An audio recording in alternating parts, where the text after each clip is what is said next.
Informational writing. So today we're going to pick up where we left off. So last time we were together, you had made two circle maps and you had chosen a topic. The topic that I chose was writing. You might have chosen a topic like RC cars or about dinosaurs or swimming, something of that nature, which is fine. Those are all really good and interesting topics. So since my topic is writing, I wrote that in the center of my circle map and I wrote down everything that I would like to teach my reader about writing. So make sure that you go ahead and grab your circle map from the first video that we made together. You're going to need it for this video. And once you've done that, let's continue. So you're going to need a new sheet of paper, and on your new sheet of paper, you're going to create a flow map. You're going to label it Chapter 1, Chapter 2, Chapter 3, and this is the question we're going to be focused on. How can I explain my topic? So you're going to be explaining your topic by creating subtopics, and these subtopics are going to become your chapters. So for example, my first chapter, I know I want to make it about outlining and writing your draft. And my second chapter, I know it's going to be all about putting it together into your first draft. And then your third chapter is going to be about rewriting, editing, and then publishing.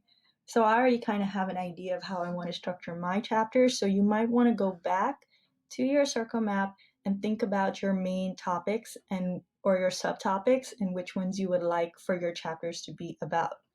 Remember, there's no right or wrong way of doing this. Just choose the big ideas within your topic. It has to do with your topic. So the first one that I chose to be my first chapter is outlines and drafts.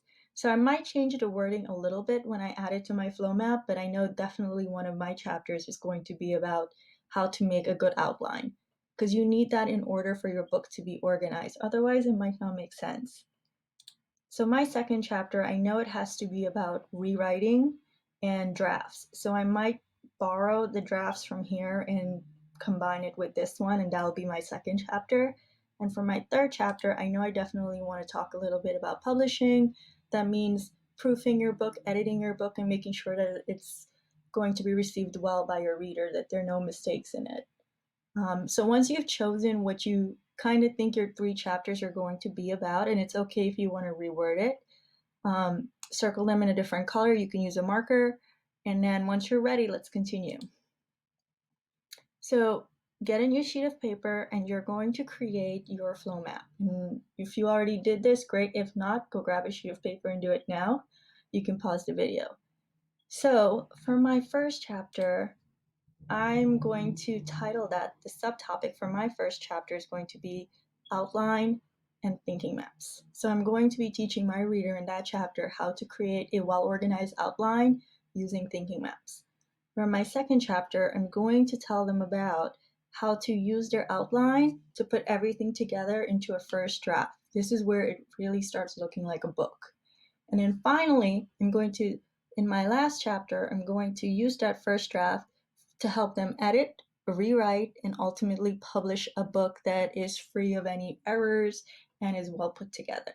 So those are my three chapters. So you might want to pause the video and decide what your three chapters are going to be.